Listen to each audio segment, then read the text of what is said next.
Telangana state teacher eligibility test prepare అవుతున్నటువంటి అభ్యర్థుల కొరకు ఈరోజు మనం సోషల్ స్టడీస్లో పేపర్ 2కు సంబంధించి మనం ఈరోజు చర్చించుకోబోతున్నాం. ముఖ్యంగా డైవర్సిటీ ఆన్ ద ఎర్త్ అన్నటువంటి థీమ్ కింద మనం ఈరోజు చర్చించుకుందాం. మరి ఈ టీషర్ట్ ప్రసారం చేసేటువంటి కార్యక్రమాలన్నీ కూడా మీరు క్రమం తప్పకుండా చూసినట్లయితే ఖచ్చితంగా మీకు సోషల్ స్టడీస్ పేపర్ 2 మీద మంచి గ్రిప్ వచ్చేటువంటి అవకాశం ఉంది. మరి టీషర్ట్ అభ్యర్థులందరూ కూడా ఈ అవకాశాన్ని వినియోగించుకోవాలి. ముఖ్యంగా మనం ఈరోజు ఈ విషయాల మీద మనం క్లారిటీ ఇవ్వడం అన్నటువంటిది జరుగుతుంది. ముఖ్యంగా డైవర్సిటీ ఆన్ ద ఎర్త్ అన్నటువంటిది ఇది థీము. మీకు తెలుసు టెట్ సిలబస్లో మనకి 6 రకాలైనటువంటి థీమ్స్ ఉండడం మీరు గమనించే ఉంటారు. మొట్టమొదటి థీమ్ వచ్చేసి డైవర్సిటీ ఆన్ ద ఎర్త్.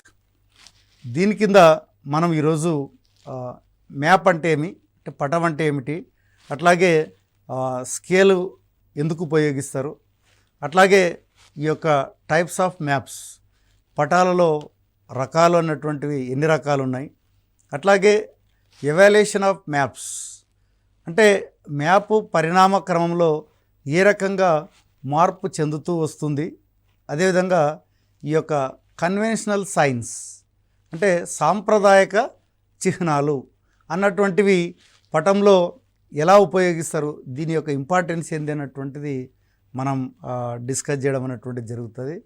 అట్లాగే ఈ యొక్క కాంటూర్ లైన్స్కి సంబంధించి కూడా సమోన్నత రేఖలు, ఈ కాంటూర్స్ లైన్స్కి సంబంధించి కూడా మనం డీటెయిల్గా చర్చించుకునేటువంటి ప్రయత్నం చేద్దాం. మరి మొట్టమొదట మనం చూసినట్లయితే ఈ యొక్క మ్యాప్.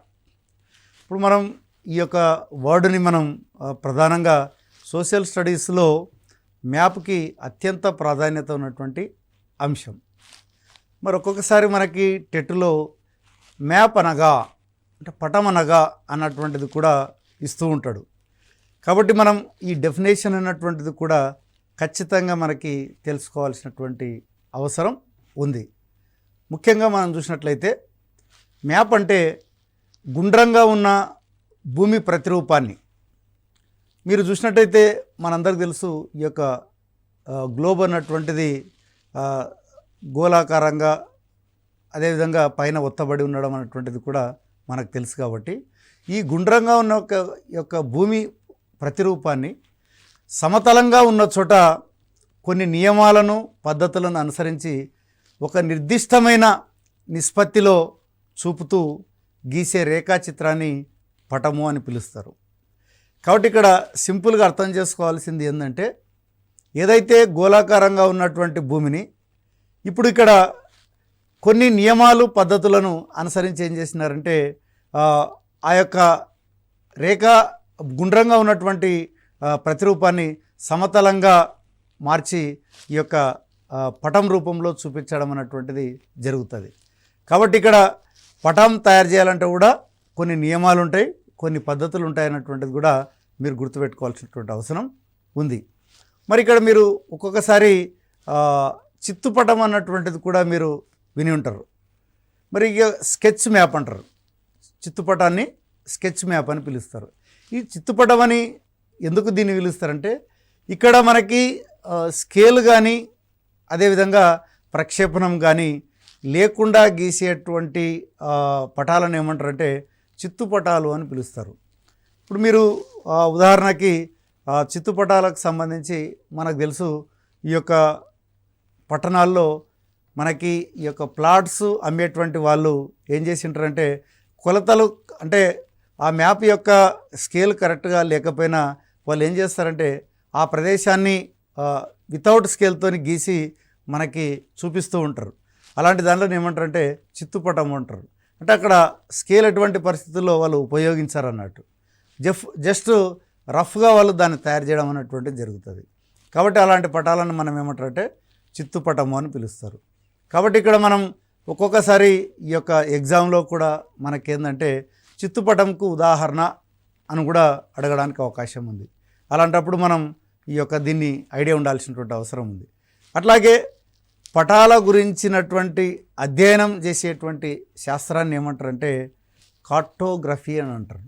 మానచిత్ర లేఖన శాస్త్రము అంటే ఈ యొక్క పటాలకు సంబంధించి చాలా సవివరమైనటువంటి వివరాలు మనకు అందించేటువంటి శాస్త్రమే ఈ యొక్క కార్టోగ్రఫీ. మరి అందుకనే పటాలు ఎవరు పడితే వాళ్ళు గీయలేరు, కార్టోగ్రాఫర్స్ మాత్రమే ఈ యొక్క పటాలను గీయడం అనేటువంటిది జరుగుతూ ఉంటుంది.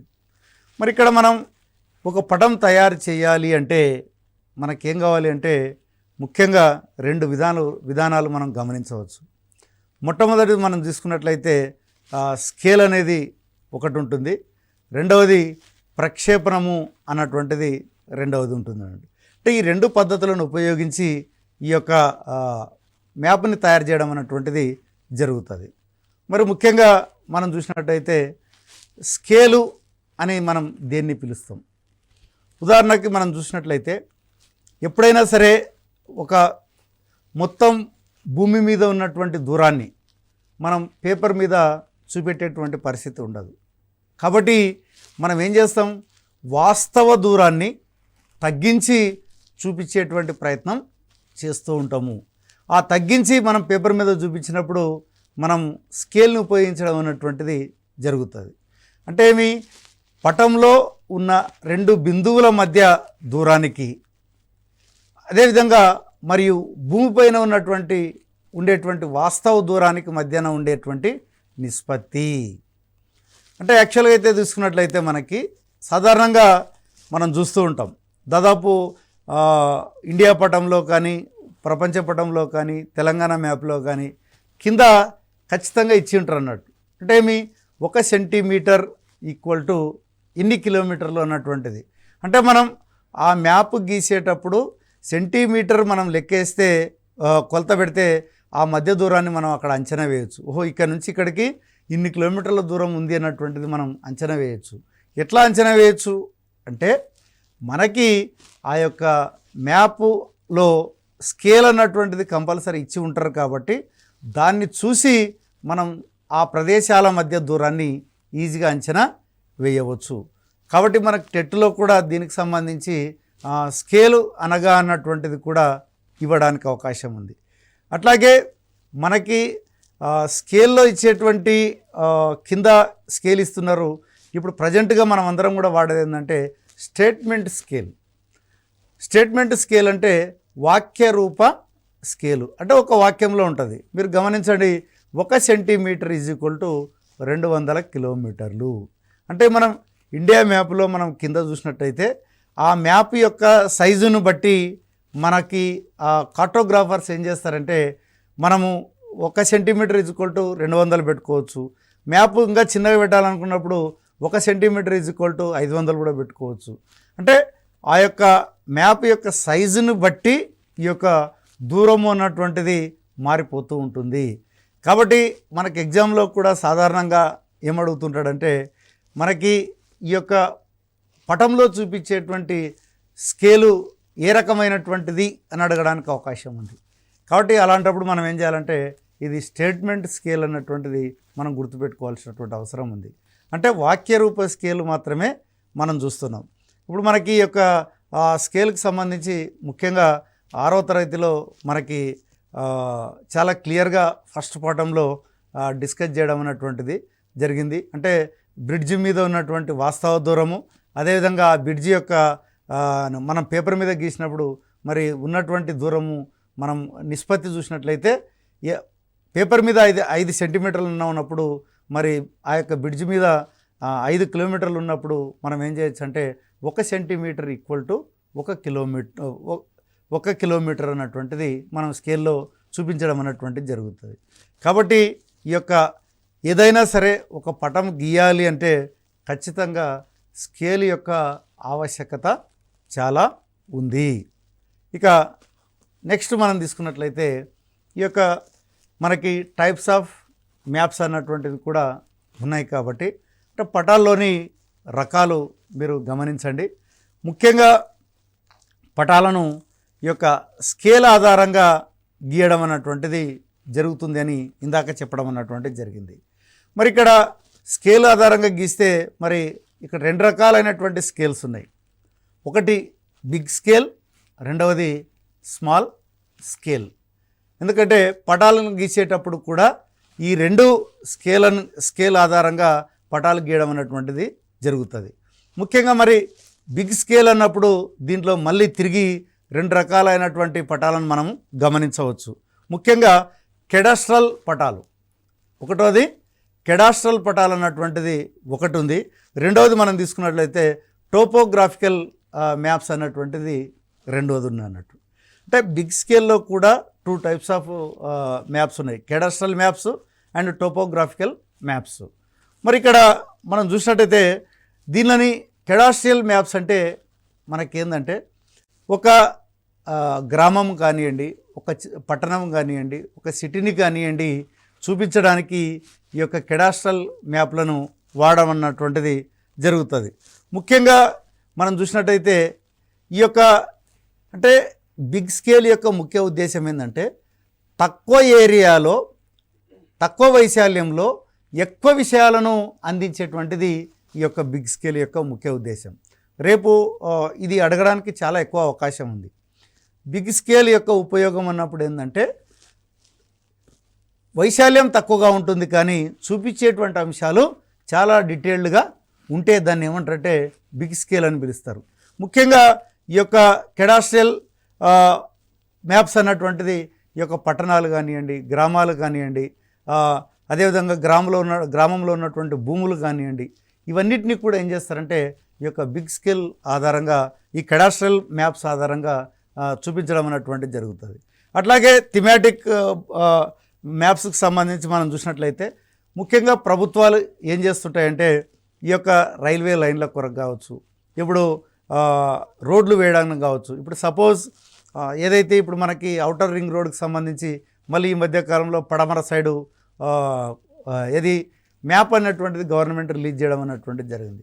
అంటే మనకి ఆ మ్యాప్ ఆధారంగా ఎక్కడెక్కడ భూములు పోతున్నాయన్నటువంటిది, అదేవిధంగా ఎక్కడి నుంచి రింగ్ రోడ్ వస్తుందన్నటువంటిది మనకి ఈజీగా తెలిసిపోతుంది అన్నట్టు.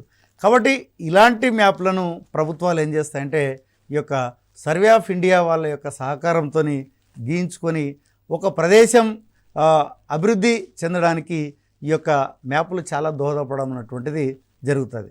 కాబట్టి ఇక్కడ మనం గుర్తుపెట్టుకోవాల్సింది ఏంటంటే బిగ్ స్కేల్ అన్నటువంటిది తక్కువ ఏరియాను ఎక్కువ వివరాలతో అందించేది ఈ యొక్క బిగ్ స్కేలు.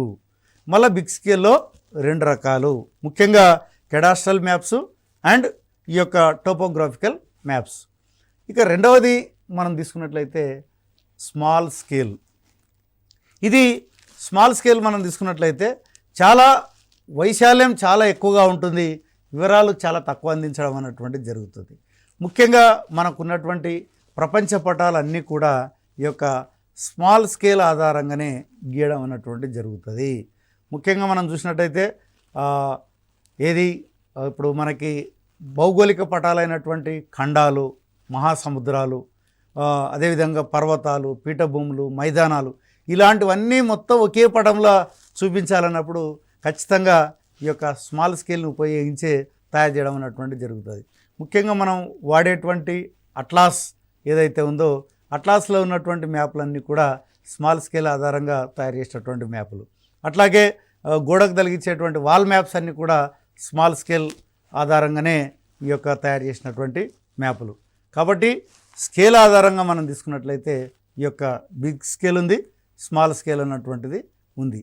ఇక దీంట్లో కూడా స్మాల్ స్కేల్లో కూడా మనకి ఏంటంటే అది ఎక్కువ వైశాల్యాన్ని తక్కువ వివరాలతో చూపించేటువంటి స్కేల్ ఏదన్నప్పుడు మనకు స్మాల్ స్కేల్గా గుర్తుపెట్టుకోవాల్సినటువంటి అవసరం ఉంది. అట్లాగే మనకి ఈ యొక్క థిమాటిక్ అంటే విషయాల ఆధారంగా కూడా మ్యాప్లను మనం 2 రకాలుగా విభజించవచ్చు. ముఖ్యంగా ఒకటి ఫిజికల్ మ్యాప్స్, రెండవది కల్చరల్ మ్యాప్స్. అంటే మీ భౌతిక పటాలు, అదేవిధంగా ఈ యొక్క సాంస్కృతిక పటాలు అన్నటువంటివి 2 రకాలుగా ఉండడం మనం గమనించవచ్చు. మరి ఏవి భౌతిక పటాలు అన్నటువంటిది కూడా ఒకసారి మనం గమనిస్తాం. ముఖ్యంగా ఈ యొక్క ఫిజికల్ మ్యాప్స్ని భౌతిక పటాలను పిలుస్తారు, అదేవిధంగా సహజ పటాలని కూడా పిలవడం అనేది జరుగుతుంది. ముఖ్యంగా దీంట్లో చాలా ఖచ్చితంగా వచ్చేటువంటి ప్రశ్న ఏంటంటే, ఈ క్రింది వానిలో భౌతిక పటానికి ఉదాహరణ ఏది అని అడగడానికి అవకాశం ఉంది. లేదంటే ఈ క్రింది వానిలో భౌతిక పటం కానిది అని కూడా అడగడానికి అవకాశం ఉంది. అంటే నెగటివ్ వేలో కూడా కానిది అన్నప్పుడు ఏమవుతుంది, 3 భౌతిక పటాలు ఇస్తాడు, ఒకటి కానిది ఇవ్వడానికి అవకాశం ఉంది.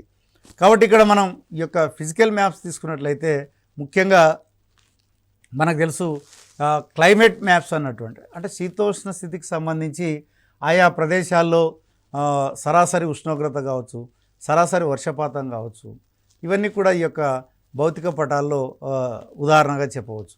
అట్లాగే సాయిల్ మ్యాప్స్, ఒక ప్రదేశంలో మనకి ఎన్ని రకాలైనటువంటి నేలలు ఉన్నాయన్నటువంటిది కూడా మనకి కింద ఇండెక్స్తోని ఆయా ప్రాంతాల్లో ఉన్నటువంటి నేలలను మ్యాప్లో చూపించడం అన్నటువంటిది జరుగుతుంది. అట్లాగే రిలీఫ్ అండ్ స్లోప్స్, అంటే మీ ఇక్కడ రిలీఫ్ అన్నప్పుడు మనకి ఏంటంటే పర్వతాలు ఎక్కడ ఉన్నాయి, అదేవిధంగా పీఠభూములు ఎక్కడ ఉన్నాయి, మైదానాలు ఎక్కడ ఉన్నాయి అన్నటువంటిది కూడా మనకి ఈ యొక్క ఫిజికల్ మ్యాప్లో చూపించడానికి అవకాశం ఉంది. అట్లాగే మౌంటైన్స్కి సంబంధించి సపరేట్ మ్యాప్స్, ఫ్లాట్కి సంబంధించినటువంటి సపరేట్ మ్యాప్స్, అంటే మీ పీఠభూములను చూపించేటువంటి మ్యాపులు మాత్రమే చూపించడం. అట్లాగే పటంలో మైదానాలకు సంబంధించినటువంటి చూపించడం.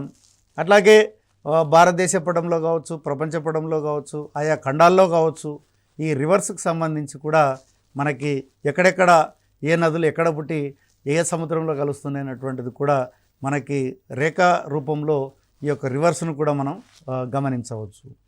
అట్లాగే న్యాచురల్ వెజిటేషన్ అన్నటువంటిది కూడా చూడవచ్చు. అంటే ఏ ప్రాంతంలో ఎక్కువగా మనకి అడవులు ఉన్నాయి. ఇప్పుడు తెలంగాణ ప్రాంతంలో మనం తీసుకున్నట్లయితే ఈ యొక్క 8th క్లాస్లో మనం చూపించడం అన్నటువంటిది జరిగింది. అట్లాగే మనకు తీసుకున్నట్లయితే 9th క్లాస్లో కూడా న్యాచురల్ వెజిటేషన్కి సంబంధించి ప్రపంచంలో ఎక్కడెక్కడ అడవులు బాగా ఉన్నాయన్నటువంటిది కూడా మనకి భౌతిక పటాల్లో క్లియర్గా చూపించడానికి అవకాశం ఉంది. కాబట్టి ఇక్కడ మనం గమనించాల్సింది ఏంటంటే, భౌతిక పటాలకు ఉదాహరణ కానిది, లేదంటే భౌతిక పటాలకు సంబంధించింది అని పాజిటివ్ అడిగినా కూడా ఇవన్నీ కూడా మనకు తెలిసినట్లయితే ఈజీగా దీని మీద ఏ బిట్ అడిగినా కూడా మనం ఆన్సర్ చేయడానికి అవకాశం ఉంది. ఇక నెక్స్ట్ మనం తీసుకున్నట్లయితే ఈ యొక్క కల్చరల్ మ్యాప్స్కి సంబంధించి మనం సాంస్కృతిక పటాలు తీసుకున్నట్లయితే మానవ నిర్మితమైనటువంటి విషయాలు అన్నటువంటివి దీంట్లో ఎక్కువగా మనం ప్రధానంగా చూడవచ్చు. ముఖ్యంగా కల్చరల్ మ్యాప్స్ 2 టైప్స్ మనం గమనించవచ్చు.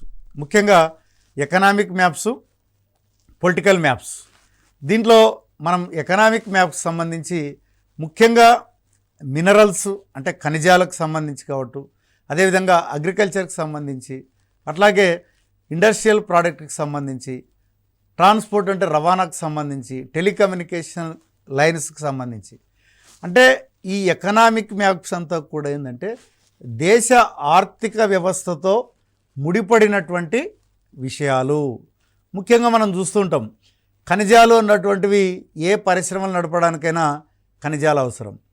అట్లాగే ఏ ప్రాంతాల్లో మనకి ఈ యొక్క అగ్రికల్చర్కి సంబంధించి మనకి ఏ పంటలు పండుతాయి అన్నటువంటిది ముఖ్యంగా ఏది వాణిజ్య పంటలకు సంబంధించి కూడా మనం చూడవచ్చు.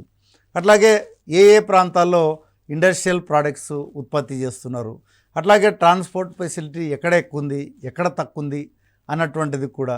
అట్లాగే టెలికమ్యూనికేషన్ లైన్స్ అన్నటువంటిది మనకు తెలుసు, సమాచార విప్లవం వచ్చిన తర్వాత ఇవి కూడా ఆర్థిక వ్యవస్థలో మనకి చాలా ఇంపార్టెంట్ రోల్ చేయడం అన్నటువంటిది కూడా గమనించవచ్చు.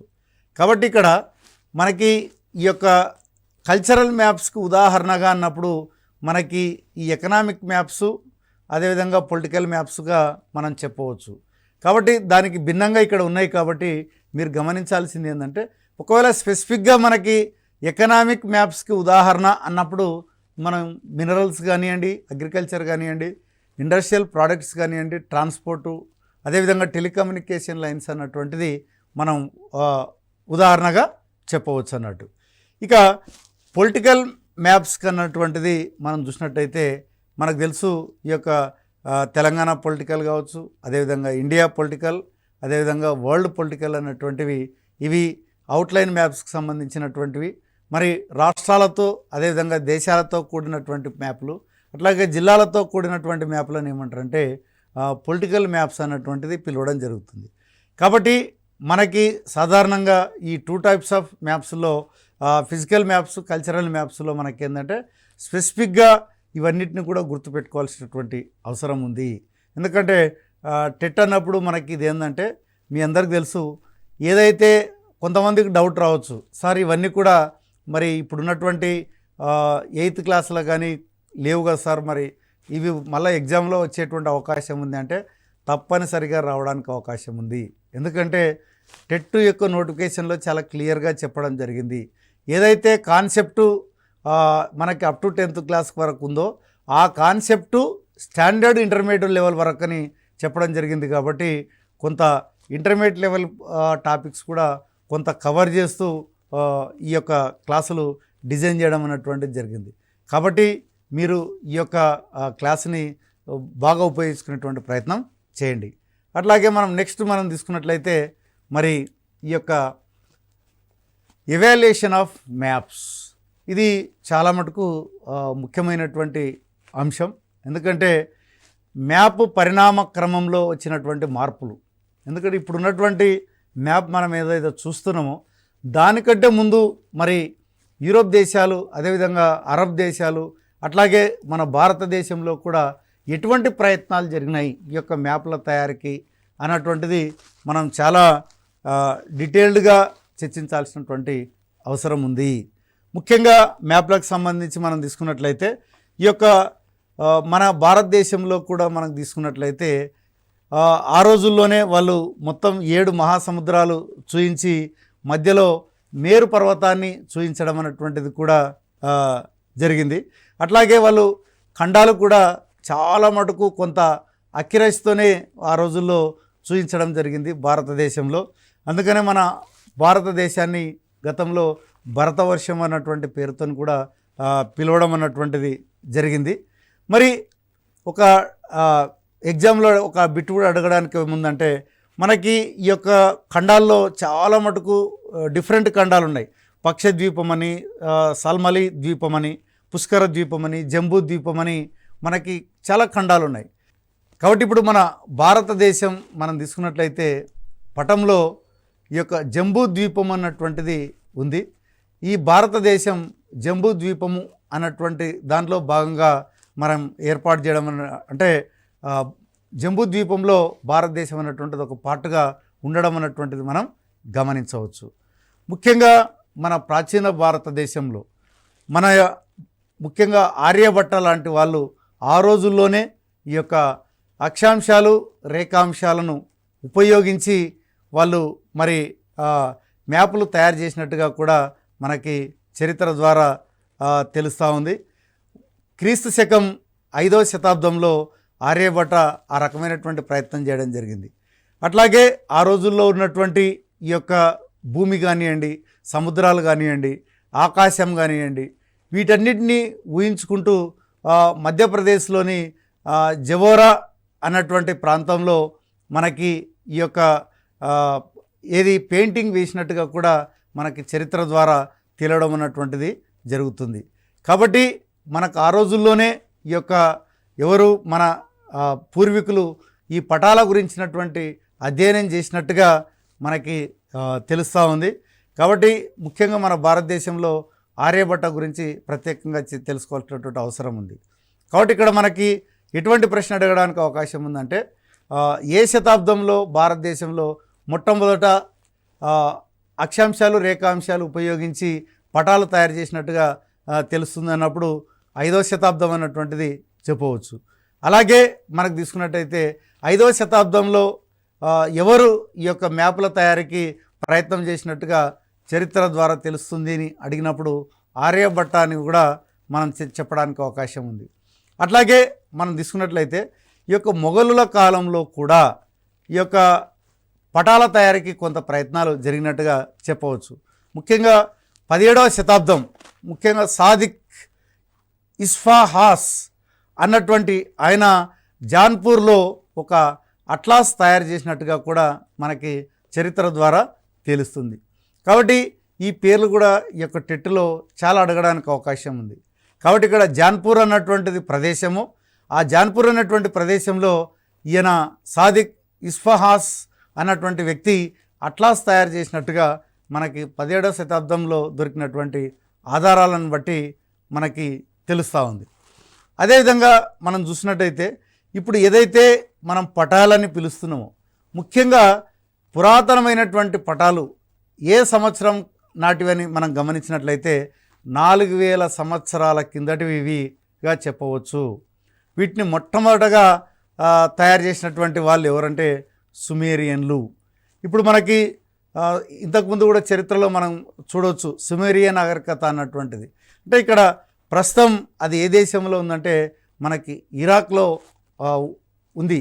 అందుకనే మనకి సుమేరియన్లు అని ప్రస్తుతం ఏ దేశ పౌరులను పిలుస్తారు అని కూడా అడగడానికి అవకాశం ఉంది. కాబట్టి ఇక్కడ మనం ఏంటంటే ఈ యొక్క ఇరాక్ దేశస్తులు అనేటువంటిది మనం గుర్తుపెట్టుకోవాల్సినటువంటి అవసరం ఉంది. మరి అతి పురాతనమైనటువంటి పటాలు ఎన్ని సంవత్సరాల కింద తయారు చేసినారంటే మనకు 4000 సంవత్సరాల కింద వీటిని తయారు చేయడం జరిగింది అని కూడా అడగడానికి అవకాశం ఉంది. మరి ఆ రోజుల్లో వాళ్ళు ఎలా తయారు చేశారు మ్యాపులు అని అంటే వాళ్ళు ఆ రోజుల్లో మనకి మట్టి పలకలతోని మ్యాప్లను తయారు చేయడం జరిగింది. అందుకనే మనకి కొంత విరిగిపోయినటువంటి పటాలు మనకి దొరకడం అన్నటువంటిది జరిగింది. వాటిని మనం టెక్స్ట్ బుక్లో కూడా చాలా క్లియర్గా ఇవ్వడం అన్నటువంటిది జరిగింది. అట్లాగే మనం తీసుకున్నట్లయితే బాబిలోనియన్లు కూడా 2000 సంవత్సరం సాధారణ శకం అంటే క్రీస్తు శకం మనకి 2000 సంవత్సరంలో ఇరాక్ వాళ్ళు కూడా ఈ యొక్క బాబిలోనియన్లు వాళ్ళు ఏం చేసినారంటే సేమ్ ఒక 7 ఖండాలుగా వాళ్ళు చూపిస్తూ ముఖ్యంగా వాళ్ళు కూడా ఈ యొక్క మట్టి పలకలతోనే తయారు చేయడం అనేటువంటిది జరిగింది. కానీ ఇక్కడ ఏం చేసినారంటే మనకి బాబిలోనియన్లకు సంబంధించి ముఖ్యంగా వాళ్ళు మధ్యలో ఏదైతే క్రీస్తు జన్మించినటువంటి స్థానాన్ని మధ్యలో చూపిస్తూ జెరూసలేంని మరి మిగతా ప్రాంతానంతా కూడా చుట్టూ చూపించడం జరిగింది. ముఖ్యంగా వాళ్ళు ఏం చేశారంటే ఈ యొక్క యూరోపు అదేవిధంగా ఆసియా ఖండాన్ని చూపించడం అనేటువంటిది జరిగింది. ఇక మనకి ముఖ్యంగా మనం తీసుకున్నట్లయితే ఈ గ్రీక్ భౌగోళిక శాస్త్రజ్ఞుడైనటువంటి అలెక్సిమెండర్ అన్నటువంటి ఆయన, అదేవిధంగా మిలిటస్ అన్నటువంటి ప్రదేశం ప్రస్తుతం టర్కీలో ఉంది. వాళ్ళిద్దరూ మనం తీసుకున్నట్లయితే హెకాటియస్ అదేవిధంగా హెరోడోటస్ అన్నటువంటి ఇద్దరు కూడా వీళ్ళ ముగ్గురు కలిసి కూడా మ్యాప్లను తయారు చేసేటువంటి ప్రయత్నాలు చేయడం జరిగింది. వీళ్ళు ప్రపంచ పటాన్ని తయారు చేయడం అన్నటువంటిది జరిగింది. ముఖ్యంగా వీళ్ళు ఏం చేసినారంటే ప్రపంచ పటాన్ని తూర్పు నుండి పడమరకి గీయడం అన్నటువంటిది మొదలుపెట్టినారు. అట్లాగే ఉత్తరం నుండి దక్షిణానికి గీయడం అన్నటువంటిది మొదలు పెట్టడం అన్నటువంటిది జరిగింది. ఇక్కడ మీరు బాగా గుర్తుపెట్టుకోవాల్సిన అంశం ఏంటంటే ముఖ్యంగా ఈ యొక్క హెకాటియస్ కానీ హెరోడోటస్ కానీ ప్రపంచ పటాన్ని గీసేటప్పుడు వాళ్ళు అనుసరించినటువంటి పద్ధతి ఏది అని మనం గమనించినట్లయితే తూర్పు నుండి పడమర అదేవిధంగా ఉత్తరం నుండి దక్షిణము అన్నటువంటిది మీరు స్పెసిఫిక్గా గుర్తుపెట్టుకోవాల్సినటువంటి అవసరం ఉంది.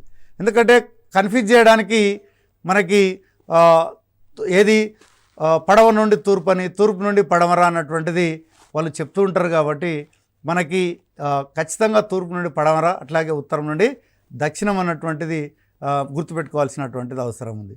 అదేవిధంగా వాళ్ళు ముఖ్యంగా ఆ రోజుల్లో గమనించింది ఏంటంటే వాళ్ళు గీసిన పటంలో కూడా భూమి అనేటువంటిది గుండ్రంగా ఉంటుందని, దాని చుట్టూ కూడా సముద్రాలు ఉంటాయి అని చెప్పి వాళ్ళు అంచనా వేయడం అనేటువంటిది జరిగింది.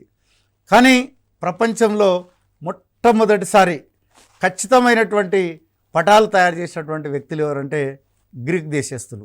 ఇది చాలా ముఖ్యమైనటువంటి బిట్టు. ముఖ్యంగా మనకు తీసుకున్నట్లయితే ఎందుకంటే గ్రీకుల, రోమన్ల, లేకుంటే అరబ్బుల, లేకుంటే భారతీయుల అన్నటువంటిది ఆప్షన్ కింద అడగడానికి అవకాశం ఉంది. కాబట్టి ఖచ్చితమైనటువంటి పటాలు ఎవరు తయారు చేశారంటే మనకి గ్రీకు దేశస్తులు తయారు చేసినారు. వాళ్ళు ముఖ్యంగా ఏం చేసినారంటే ప్రపంచ పటంలో వాళ్ళు ఏం చేశారు, పైనుంచి కింది వరకు అంటే మీ ఉత్తరం నుండి దక్షిణం వరకు ఎక్కడైతే ఈ యొక్క నీడలను బట్టి వాళ్ళు ఏం చేసినారంటే కింది వరకు గీత గీసుకుంటూ రావడం జరిగింది. దాన్నే మనం ఏమన్నారంటే మెరీడియన్ అని అన్నారు, అంటే మధ్యాహ్న రేఖలు అని పిలిచారు. అంటే మీ ఎక్కడైతే ఆ నీడ అంతా ఈక్వల్గా ఉందో ఆ ప్రదేశంలో సమయం అంతా కూడా ఒకటే ఉంటుంది అని ఖచ్చితంగా ఊహించి వాళ్ళు ఏం చేసినారంటే గీసుకుంటూ రావడం జరిగింది. అందుకనే రేఖాంశాలను మధ్యాహ్న రేఖలను కూడా పిలుస్తారు. అట్లాగే వాళ్ళు ఏం చేసినారంటే అదే నీడలను బేస్ చేసుకొని వాళ్ళు మనకి పశ్చిమం నుండి తూర్పు వరకు ఈ యొక్క అక్షాంశాలను కూడా గీసుకుంటూ రావడం అన్నటువంటిది జరిగింది. ఆ రకంగా అక్షాంశాలు రేఖాంశాలను ఖండించుకుంటూ గీయడం వల్ల మనకి గ్రిడ్ కూడా ఏర్పడడం అన్నటువంటిది జరిగింది. కాబట్టి ఇక్కడ ఎప్పుడైతే గ్రిడ్ వచ్చిందో గ్రిడ్ వల్ల మనకి ప్రధానమైనటువంటి ఉపయోగం ఏంటంటే ఒక ప్రదేశాన్ని మనం ఈజీగా మనం అంచనా వేయవచ్చు. ఆ గ్రిడ్ మధ్యలో ఉన్నటువంటి ప్రాంతం ఏ అక్షాంశాలు ఏ రేఖాంశాల మధ్యలో ఉంది అన్నటువంటిది కూడా మనకి ఈజీగా అంచనా వేయవచ్చు. అట్లాగే మనకి ఈ అక్షాంశాలు రేఖాంశాలు అన్నటువంటివి ఈరోజు మనం ఏదైతే చెప్పుకుంటున్నామో అది పర్ఫెక్ట్గా మనకు రావడానికి 2000 సంవత్సరాల టైం పట్టడం అనేటువంటిది కూడా జరిగింది. ముఖ్యంగా టాలమీ అనేటువంటి భౌగోళిక శాస్త్రజ్ఞుడు ఈ యొక్క పటాల తయారులో విప్లవాత్మకమైనటువంటి మార్పులు తీసుకొచ్చినటువంటి వ్యక్తి టాలమీ. అతడు ముఖ్యంగా చాలా detailed maps of the world పటాలకు సంబంధించి అనేకమైనటువంటి విస్తృతమైనటువంటి విషయాల మీద పటాలు తయారు చేసినటువంటి వ్యక్తి ఈ యొక్క టాలమీ. ముఖ్యంగా ఆయన తయారు చేసినటువంటి మ్యాప్స్ అందుబాటులో లేవు, కానీ ఆయన రాసినటువంటి పుస్తకాలు మాత్రం అందుబాటులోకి వచ్చినాయి. ముఖ్యంగా సాధారణ శకం 1480లో ఆయన పుస్తకాలను కనుగొని యూరోపియన్లు ఆయన రాసినటువంటి వివరణల ఆధారంగా కొత్త పటాలను తయారు చేయడం అనేటువంటిది జరిగింది. ముఖ్యంగా మరి ఈ యొక్క అరబ్ యాత్రికుడైనటువంటి ఆల్ ఇద్రిస్ కూడా వాళ్ళ యొక్క రాజు కోరిక మేరకు మనకి సాధారణ శకం 1154లో ఆయన మొట్టమొదటిసారిగా ప్రపంచ పటాన్ని తయారు చేయడం అన్నటువంటిది జరిగింది. ముఖ్యంగా ఆయన ఏం చేసినాడంటే ఉత్తర భాగాన్ని దక్షిణ భాగం వైపు చూపించినాడు, దక్షిణ భాగాన్ని ఉత్తర భాగం వైపు చూపించడం అనేటువంటిది జరిగింది. మరి ఈ యొక్క బైబిల్ ఆధారంగా కూడా ఆ రోజుల్లో పటాలు తయారు చేశారు. ఆసియా, ఆఫ్రికా, యూరోప్ అని 3 ఖండాలు తీశారు. ఆసియా ఖండం వాళ్ళు పెద్దదిగా ఊహించి పైన పెట్టినారు, ఆఫ్రికా, యూరోప్ అన్నటువంటిది కింద పెట్టడం అనేటువంటిది జరిగింది. యేసుక్రీస్తు జన్మస్థలమైనటువంటి జెరూసలేం పుట్టినాడు ఆసియా ఖండంలో, కాబట్టి దాన్ని చాలా పెద్దగా చూపించడం అనేటువంటిది జరిగింది. అట్లాగే మనకి టాలమీ 15వ శతాబ్దం నాటికి ఆయన యొక్క పుస్తకాలు కనుగొనడం వల్ల యూరోప్ వాళ్ళు మంచిగా మ్యాప్స్ తయారు చేశారు. ఎప్పుడైతే 1453లో తురుస్కులు కాన్స్టాంటినోపిల్ను ఆక్రమించడం మొదలుపెట్టిన తర్వాత భూమార్గం మూసుకపోతే యూరోపియన్లు మరి భారతదేశానికి లేదా అమెరికాకి సముద్ర మార్గాన్ని కనుక్కోవడానికి కొలంబస్ అమెరికాను కనుగొన్నాడు, వాస్కోడిగామా ఇండియాను కనుక్కున్నాడు. అట్లాగే మనకి ఈ యొక్క హాలాండ్కి చెందినటువంటి గెరాటర్ మెర్కర్టర్ అనేటువంటి వ్యక్తి ప్రపంచ పటాల తయారులో విప్లవాత్మకమైనటువంటి మార్పులు తీసుకొని రావడం జరిగింది. ముఖ్యంగా జేమ్స్ రన్నెల్ అనేటువంటి వ్యక్తి సర్వేయర్ జనరల్గా వచ్చిన తర్వాత మన భారతదేశంలో ముఖ్యంగా ఎత్తులను కొలిచారు. ఎవరెస్ట్ శిఖరాన్ని జార్జ్ ఎవరెస్ట్ అనేటువంటి ఆయన కొలవడం వల్ల ఆయన పేరు మీద దానికి రావడం జరిగింది. మరి రకరకాలైనటువంటి రంగులు, అదేవిధంగా భూ వినియోగం సంబంధించి మీరు 8th క్లాస్ టెక్స్ట్ బుక్లో చాలా క్లియర్గా ఈ యొక్క గుర్తులు ఇవన్నీ కూడా ఉన్నాయి. ఒకసారి దీనిలను కూడా బాగా ప్రిపేర్ కాండి. అట్లాగే కాంటూర్ లైన్కి సంబంధించి కూడా మనకు తెలుసు, కాంటూర్ లైన్ దగ్గరగా ఉన్నట్లయితే ఎత్తు ఎక్కువగా ఉందని, కాంటూర్ లైన్ దూరంగా ఉన్నట్లయితే ఎత్తు తక్కువగా ఉందన్నటువంటిది మనకి క్లియర్గా తెలుసుకోవచ్చు. కాబట్టి ఈరోజు ఈ యొక్క క్లాసులో మ్యాప్ అంటే ఏంది, స్కేల్ అంటే ఏంది, అదేవిధంగా మ్యాపుల్లో రకాలు, మరి మ్యాప్ పరిణామ క్రమము, అలాగే గుర్తులు, అదేవిధంగా కాంటూర్ లైన్కి సంబంధించి చర్చించుకోవడం అన్నటువంటిది జరిగింది. మరొక టాపిక్తో మళ్ళీ కలుసుకునేటువంటి ప్రయత్నం చేద్దాం. అంతవరకు నమస్కారం.